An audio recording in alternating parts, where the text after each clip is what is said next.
La Escuela El Arado y el Mar presenta El cielo encapotado anuncia tempestad. El cielo encapotado anuncia tempestad. Y el sol tras de las nubes pierde su claridad. Oligarcas temblar. Horror a la oligarquía. Oligarcas temblar, viva la libertad. La trinchera chavista que pone a temblar a los oligarcas. Muy buenas. Horror a la oligarquía está en el aire. Está en el arado y el mar.blogspot.com, que más que una página es una escuela de cuadros. Y allí encuentra además nuestros programas anteriores. Estamos también en Voces Libertarias 97.3 en Caracas, en Miranda, la emisora cultural de San Antonio, en Bolívar, Radio Coroba, en Lara, Ondas del Cercado y Radio Venceremos, en Yaracuy, Radio Sandino, y en Barinas, Voz de la Libertad, Radio Unión y Radio Catabre. Las otras emisoras que retransmiten y que exigen que no las identifiquemos, no las identificamos. Mensajes. No está identificado este mensaje. Puede ser de Aurora, no sé. Dice: qué triste papel el del presidente Maduro, de heredero del gigante socialista a líder del capitalismo regional. Eso llegó al 0416-626-3300 esta mañana a las 6:17. Está fuerte ese programa. No entiendo qué es lo que quiere decir líder de qué. Líder del capitalismo regional, me imagino que se refiere a América Latina. Sí, porque el presidente, bueno, entiendo. A ver, que él dice que es duro, pero tiene razón. Me imagino que es como fue el representante de la CELAC ante China en estos acuerdos que se hicieron ahora ahí en Beijing. Me imagino que lo dice por eso, pero... Chico, como decía una tía que yo tenía, Febres Cordero, por cierto. Ajá. Líder es líder, así sea regional o de lo que sea. ¿Qué dice? Que líder del capitalismo regional. Sí. Está bien. Algunos lo van a considerar bien por encima de Kirchner, y perdón. Muy bien. Pero como que dice, rara honor, ¿verdad? Ser líder del capitalismo. No, triste papel, dice. Triste papel, ok.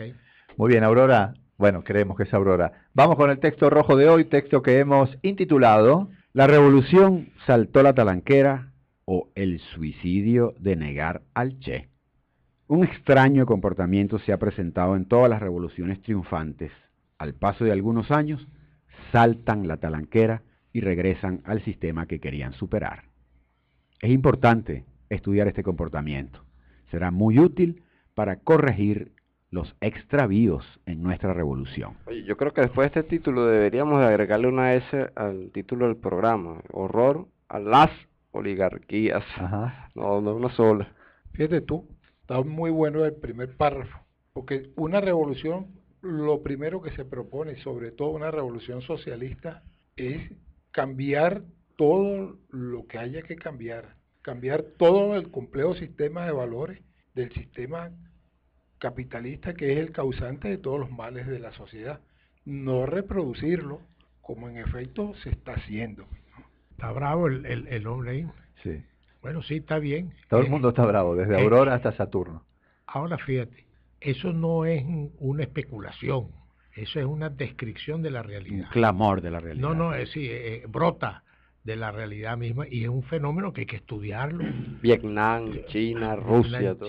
Tú sabes lo que es que China sea ahora la primera... Y lo digan con orgullo. Ellos están orgullosos de eso. Sí, porque gobierna el Partido Comunista. Dicen que es la primera potencia capitalista Do mundo. Sí. y sacan Bueno, ellos no dicen que es capitalista. Ellos dicen que es un socialismo con rasgos chinos, con características chinas.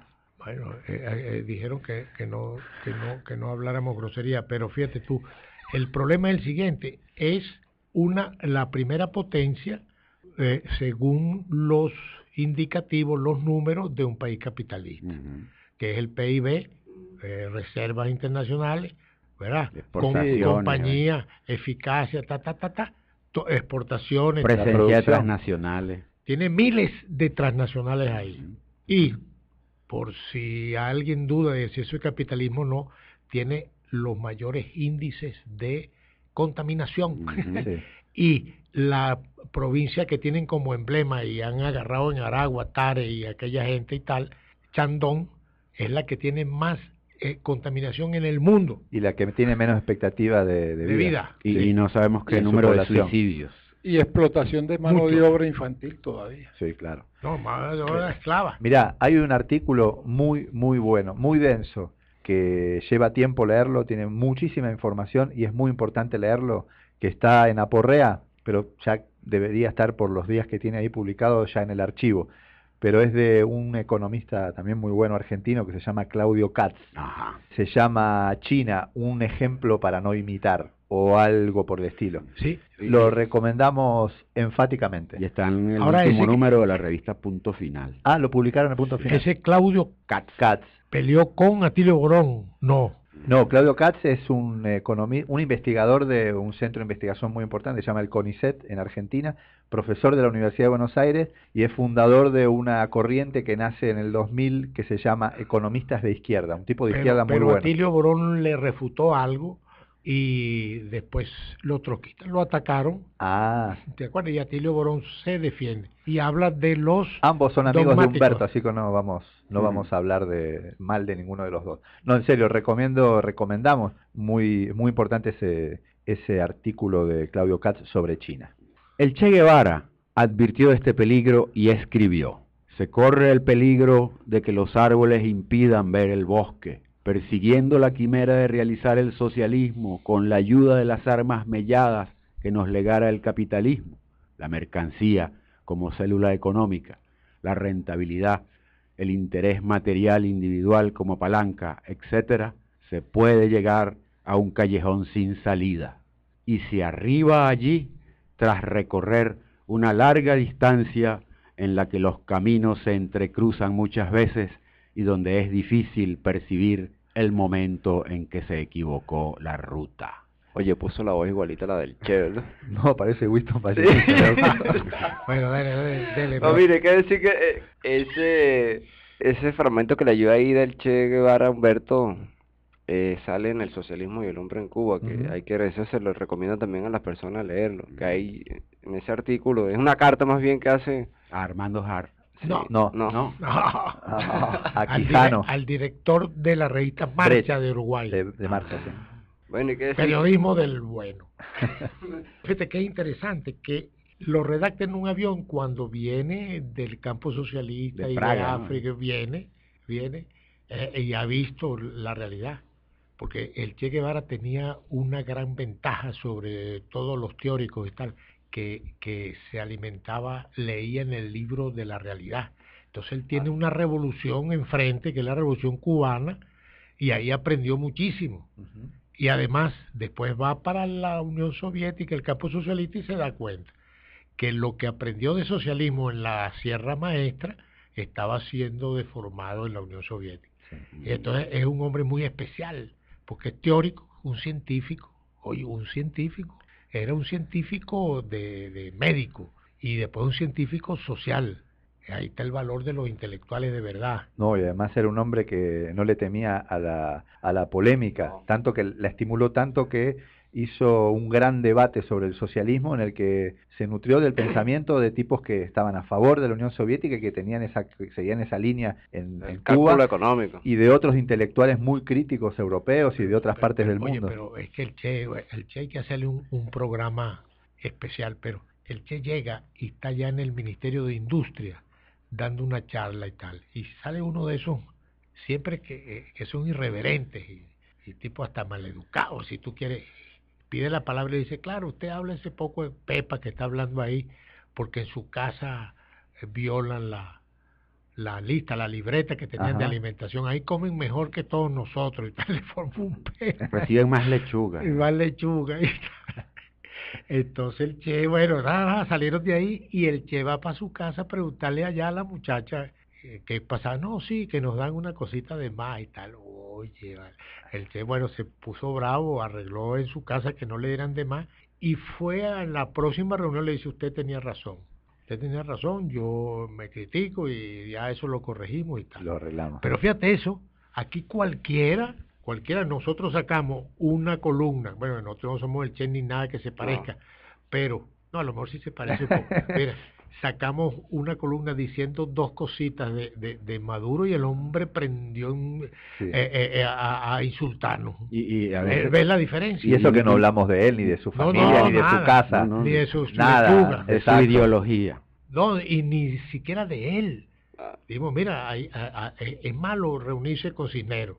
Eso huele a huevo podrido. Sí, mal ejemplo. A mal ejemplo. No, más nada. Entonces, no, hombre, sospechosos, van a saltar la talaquera. Fíjate tú, al final quien saltó la talaquera fueron ellos. Sí. Ese es el papel del líder, ser referencia moral, para que la masa pueda verdaderamente acompañarlo en la búsqueda de una sociedad distinta. Pero el líder, lo que estamos diciendo es que el líder, la referencia moral, como usted dice, pero además aceptar la crítica, Claro. hasta grosera. Alimentarla incluso. No, procurarla. Ujú. El Che decía en otra de esas reuniones, decía, no vamos a ocultar nada por beneficios estratégicos.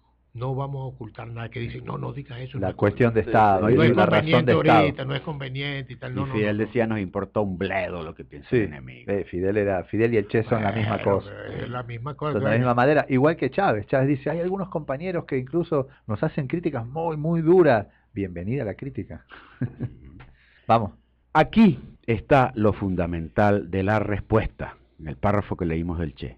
Las armas melladas conspiran contra la conciencia de sociedad, estimulan el egoísmo y que es la base psíquica del capitalismo, hace su labor subterránea, creando las condiciones para la restauración. El egoísmo dominante reclama la satisfacción material individual, justifica la guerra de todos contra todos, el aprovechamiento de las oportunidades individuales en detrimento del resto de la sociedad, impulsa la satisfacción de los intereses personales enfrentados a los intereses de la sociedad. La suma de estos egoísmos actúa como una fuerza invisible que crea las condiciones para su expresión, es decir, el capitalismo. Se produce así el fenómeno de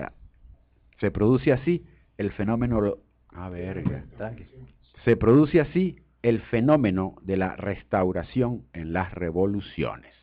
Ahí está todo en ese párrafo. No, y nosotros habíamos dicho que el desarrollo de la fuerza productiva, el cual fue el plan del gobierno, que fracasó, venía también con su equivalente egoísta. Exactamente. Es que esta es la clave, fíjate, y esa es la diferencia entre la Unión Soviética y la diferencia con Cuba. ¿Por qué sobrevivió Cuba después de la caída de la URSS? ¿No?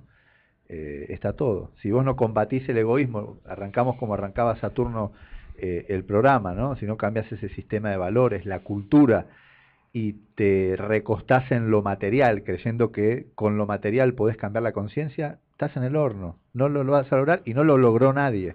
Es una quimera, para usar palabras del Che. Y Cuba lo logra en medio de un asedio del imperio que ningún otro país lo había vivido. Resiste, ¿no? Porque también hay que decirlo. La resistencia basado en el ejemplo y en la moral de un pueblo que había elevado su nivel de conciencia por la convivencia que se había dado entre su dirigente en la guerrilla. No, y por una dirigencia que comprendió aquellos errores y que rectificó y no los volvió a cometer. Oye, el sistema educativo que fue cambiado de raíz. Hay en la entrevista con Ramonet una pregunta que le hace a Ramonet, muy maliciosa, muy socialdemócrata, a Fidel. Le pregunta si en Cuba no habría que hacer una perestroika o no habría sido necesario hacer una perestroika, y Fidel le responde de esta manera. Le dice, nosotros no tenemos por qué rectificar sobre errores que se cometieron en otro lado, que no se cometieron aquí. Me encanta esa respuesta. Pero fíjate una cosa, de esas palabras del Che, increíble, ¿verdad? El Che hace eso en un avión y tiene 60 años, debe tener. Es un clásico, y es un clásico imprescindible. Bueno, al decir de Ludovico Silva, el más importante texto de socialismo jamás escrito. Tiene 17 páginas. Ajá. Ahora, ediciones tiene 17.000. En idioma, en todos los idiomas. Ahora fíjate, ahí demuestra que la gran batalla de la revolución es el egoísmo en contra del amor. Todas las medidas y todo lo que haga la revolución tiene que ser medido por el egoísmo, si lo está combatiendo o lo está estimulando. Pues de ahí lo que dice Zancudo. Nosotros decíamos que las medidas tomadas elevaban el egoísmo y a la larga iba a pasar lo que está pasando ahorita. Sí. Las colas y tal, el fondo de todo eso es un gran egoísmo, una gran salida individual. El egoísmo significa resolución individual de los problemas, sí. Aún a costa de los intereses de la sociedad toda. La cola es una gran multitud de egoísmo. Sí. Y fíjate aquello que el revolucionómetro que usaba Chávez cuando los ministros le llevaban algunas medidas a tomar y decía, ¿dónde está el socialismo? Que es como decir, para seguir en lo que planteaba Toby, ¿dónde está el amor en esto que me están presentando? Sí, pero fíjate una cosa. ¿Dónde está la fraternidad? Eso es correcto, pero fíjate, ¿dónde aprende el Che eso? Porque el Che no sabía más marxismo que muchos dirigentes y en la UR hay la Academia de Ciencia de la UR. Los padres del marxismo están en la UR. Y hay institutos para estudiar a Marx y Engels. Ajá. Nada más para eso. Y no habían descubierto esto. El Che es el que llega y saca eso, lo pone en el tapete, ahí está, lo pone en el tapete revolucionario, hasta que Ludovico se quedan asombrados. Ahí es que está el meollo de todo. ¿De dónde lo saca? De la sierra, de la convivencia. Que en la sierra la guerrilla es un ejercicio en pequeño de socialismo, sí. Donde la suerte de uno depende de la suerte de todos, ¿verdad? El Che dice en su La guerra de guerrillas, pregunta así Zancudo, ¿cuál es la velocidad de la columna guerrillera? Dígalo ahí, Zancudo. Al más lento. Estás estudiando nuestras espaldas. No, la del más lento. En cambio, en el capitalismo, ¿qué pasa con el más lento en una columna capitalista? Se jodió. Se le pisan la cabeza. Le pisan la cabeza. ¿Entiendes cómo es? Y está justificado pisarle la cabeza. Para avanzar. Listo. No es eficaz. Bueno, ese es en pequeño lo que está pasando. Entonces, ¿qué es lo que plantea el Che más adelante en otros libros y en su vida práctica? Algo que ya estaba dicho por Lenin, por Marx, quiero decir, que es que la forma como los hombres producen su vida, es decir, se ganan la vida, viven su vida material, de esa manera tendrán la conciencia. Determina su conciencia. Determina su conciencia. Entonces él dice, señor, no se puede ganar la vida de forma capitalista con las compañías chinas, en este caso, sí. Y ser socialista en la mente, si no salen unos egoístas. Esos chinos que fueron a hablar con ellos, esos capitalistas, son tremendos egoístas. Sí. Porque así es que ellos se ganan la vida. Claro. ¿Entienden cómo es? Bueno, listo. El Che acertó en la explicación del extraño comportamiento de las revoluciones. El vaticinio de la caída de la Unión Soviética, cuando aún se veía imponente e invencible, es la mejor credencial a sus palabras. En su momento las arropó la incredulidad, pero luego Fidel reconoció su valor y lo calificó de adivino. Teníamos un adivino entre nosotros y no lo sabíamos, dice. Tú sabes que Althusser y su discípula Marta no le gusta el Che. No. Marta Hanecker escribió en un libro, después lo quitaron, lo borraron. Contra el Che. Un libro contra el Che, donde dice, ¿qué le dice el Che a los campesinos de Guatemala? Mira, y Dietrich también, y después lo quitó. Y después lo quitaron, chicos. Sí. Heinz Dietrich. Qué sinvergüenza, ¿verdad? Son cobardes los reformistas. Claro. Pero tú sabes lo que el libro ese se llamaba Hacer posible lo imposible, copiándose de Martí, algo así el libro, y que es un libro que tiene números los párrafos. Sí. Borraron la cuestión contra el Che y contra Fidel, no les convenía. La revolución chavista, luego del asesinato del comandante, se lanzó en brazos de las armas melladas para superar los obstáculos. La compensación material, los dacazos, se convirtieron en doctrina. La fractura de la relación esfuerzo-logro se profundizó. El clientelismo se instauró como política. La lógica del capital rentista imperó en la masa. Es así. El camino equivocado nos conduce a la pérdida de la revolución. Paradójicamente, se convirtió a los humildes, a los que se pretendía redimir, en sepultureros de la revolución. Las exigencias de la masa, que debía defenderla, la obligan a desfigurarse, a tomar el camino socialdemócrata de su destrucción. Que allí es donde está la causa de los grandes males nuestros. Cuando hay problemas, en vez de apoyarse en la base social del chavismo, de la revolución, van y buscan apoyarse en los empresarios, a los cuales le dan dólares para resolver el problema y se lo vuelven a robar. En ello no está la solución. La solución está en una dirección que planifique verdaderamente cuáles son las necesidades de la masa y en función de la sociedad que se prefigura para el futuro. Y si no se los roban, tampoco está en ellos la solución. Claro, en ellos está el problema. Exactamente, porque eso es lo que está buscando el gobierno, capitalistas honestos. Sí. Ajá, un oxímoron. Ajá. No lo habrá nunca. Mire, hay un cuento de un amigo que fue para la Unión Soviética, un viejo amigo, y estuvo... Tiene que ser viejo porque... No, ya es viejo, muy viejo. Si fue para allá no puede ser muchacho, ¿verdad? Él me contó que estuvo en la Unión Soviética, estuvo con la jefe de la juventud del Partido Comunista y había un desfile del Ejército Rojo. Pero el muchacho que le preguntó en aquella época, porque si veía algo malo ahí, porque ellos no se dan cuenta de los problemas, y él dijo, no, todo está perfecto. Quedó deslumbrado por el desfile. La perfección del desfile. Y lo que pasaba ya... Ese de la juventud, cuando dice de la juventud y de los años de la Unión Soviética, me hace acordar un chiste que es real. Cuando se hizo el foro social acá, estaba la delegación de la Juventud Comunista de Vietnam. Entonces aparece un viejito caminando y uno le pregunta al otro, ¿quién es ese viejito? Dice, es el presidente de la Juventud Comunista de Vietnam. No, pero ven acá, ¿qué fue lo que pasó cuando es asesinado Chávez? Por cierto, pero eso es para el lunes. Ahí comienza el golpe que estamos sufriendo ahora. Él entra a dirigir la socialdemocracia. ¿Cuál es el papel de la socialdemocracia mundial? Es a los intentos revolucionarios morigerarlos, disfrazarlos, extraviarlos. Frenarlos. Y aquí lo está cumpliendo. Fíjate tú que la maniobra, quizás inconsciente, pero es llevado por esa doctrina de la socialdemocracia, en menos de 2 años pulverizó la posibilidad revolucionaria. ¿Por qué? Porque estimuló el egoísmo.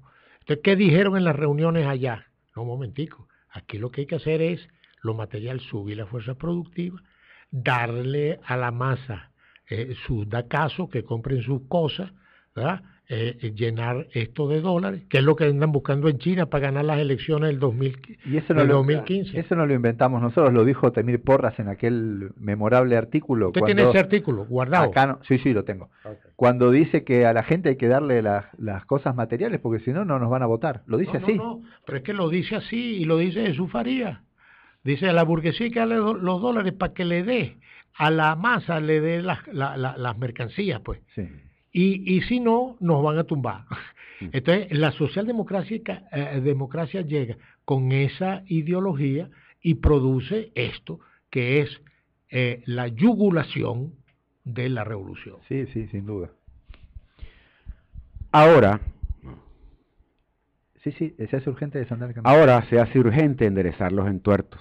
Tenemos la ventaja de saber dónde se perdió la ruta y aún hay tiempo para rectificar. Qué importante que es eso, ¿no? Que ahora sí sabemos, después de aquellas palabras del Che, en las que planteaba es muy difícil, y el Che lo planteaba cuando todavía la Unión Soviética era la gran Unión Soviética. No después de la palabra del Che, después que Fidel, el gran Fidel, fíjate tú una cosa, ahí se produce un fenómeno, cae la Unión Soviética, todo el mundo voltea los ojos a Vietnam, Hungría, no sé, todo eso se cae. Y entonces le caen encima al socialismo real y tal. Y se dan cuenta que en el Caribe hay una islita que está resistiendo. Y hay un fenómeno ahí. Bueno, ¿qué pasó ahí? ¿Por qué no cae? ¿Por qué no cae? A 90 millas del imperio. A 90 millas del imperio. Con guerra biológica, todo. Porque hay algo muy importante, que decíamos que como se gana la vida, eso de cómo se produce la vida. Resulta que el Che, en su pelea allá, instauró durante algunos años, poquísimo, el sistema presupuestario de financiamiento. Es decir, ganarse la vida de manera social. Ajá.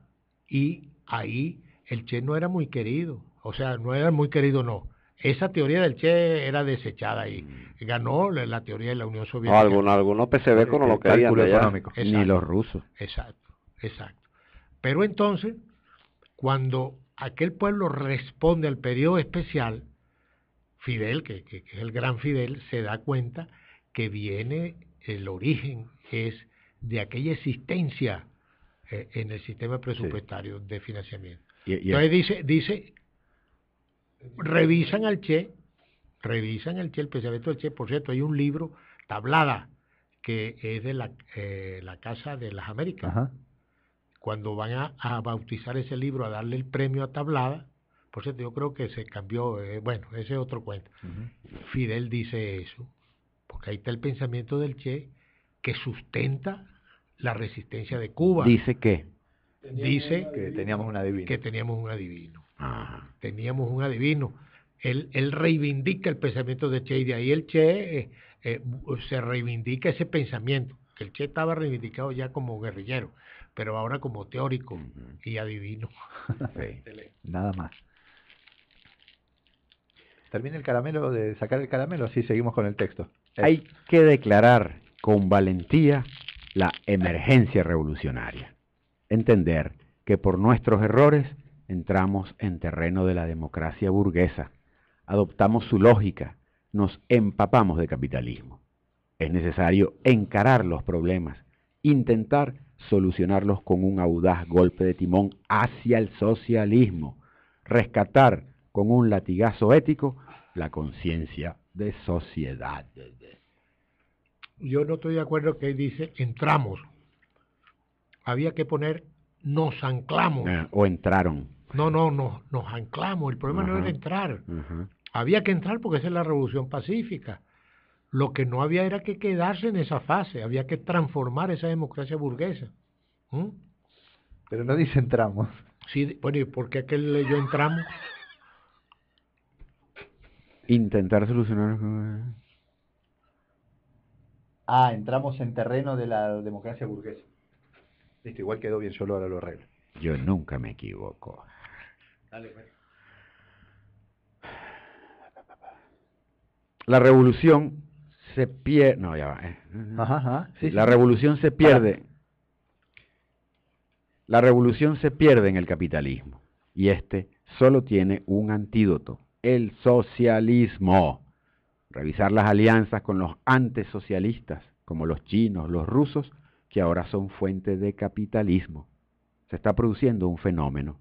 El capitalismo, que florece en los países que antes fueron socialistas, es más agresivo en su expansión que los capitalismos tradicionales. Funcionan, por el recuerdo de su pasado, como extraordinario disuasivo, eficaz agente restaurador de las revoluciones nacientes. Son, sin dudas, los mayores gendarmes del capitalismo en el mundo actual. No es inocente que China sea la mayor potencia capitalista del planeta. No nos queda tiempo para comentar este párrafo, pero un párrafo importantísimo. Quizás hasta se le puede dedicar un programa a ese párrafo. Mira, ¿Cómo es aquello de que los países que antes fueron socialistas hoy son los más fuertes disuasivos del socialismo? ¿No? Claro, una cosa increíble. Porque llegan, por es ejemplo, un hallazgo eso. ¿qué tiene que ver China con Mao Zedong? ¿O qué tiene que ver Rusia con Lenin, con Trotsky? Nada. Sí. Pero fíjate que allá resolvieron al germen revolucionario temprano. Salieron de Lenin y salieron de Trotsky y de todo aquello, pues todo. Fusilaron a todo el comité central. Sí. Más nada. Y ahí te voy a decir y algo. Mao Zedong con a Mao Zedong tiró la revolución cultural y la guerra contra las larvas y tal, y al final derrotaron al viejo. Y te voy a decir algo muy, muy provocativo y doloroso, porque se dio muy rápido esta metamorfosis, pero uno se preguntaría también qué tiene que ver esto con Chávez. Claro. ¿Dónde está el socialismo en esto? No es doloroso, es un grito, un alarido de dolor. Indignante. De dolor, no. De rabia. De rabia. Sí. Y de resistencia. ¿Qué pasó? Ahora, ese fenómeno de los países que antes fueron socialistas y ahora son capitalistas más agresivos, como un freno al socialismo, Ajá. lo hay también en países donde hubo dictaduras, como Chile, Sí. Argentina, el mismo freno. Sí. ¿Cómo es eso? Explíquese eso. Bueno, el temor a avanzar, porque entonces pueden venir los militares y dan un golpe. Un chantaje. Exacto. ¿Qué es el chantaje en contra del fascismo? Ujú. Hay que hacer una unidad otra vez con los ADECO y con Ajá. esto para que no llegue. Ese es José Vicente. Ujú. Y ahorita parece, no, la unidad, porque si no va a venir la dictadura. No, un momentico. Unidad en el socialismo, si no, no sirve. Sí. Chao, pues. Y la excusa para esa restauración del capitalismo siempre ha sido el desarrollo de las fuerzas productivas. La Sí. excusa. No, pero también la paz, la unidad, la coexistencia pacífica, Todo esto ya es fuera de récord. todas esas pajas. Bueno, oligarquía, no te duermas, que vamos por ti. Oligarquías de todos los tipos, de todos los partidos y colores, camuflajeada. Hija de tu madre, chao pescado. Hija de tu madres. De tus madres, malparidas.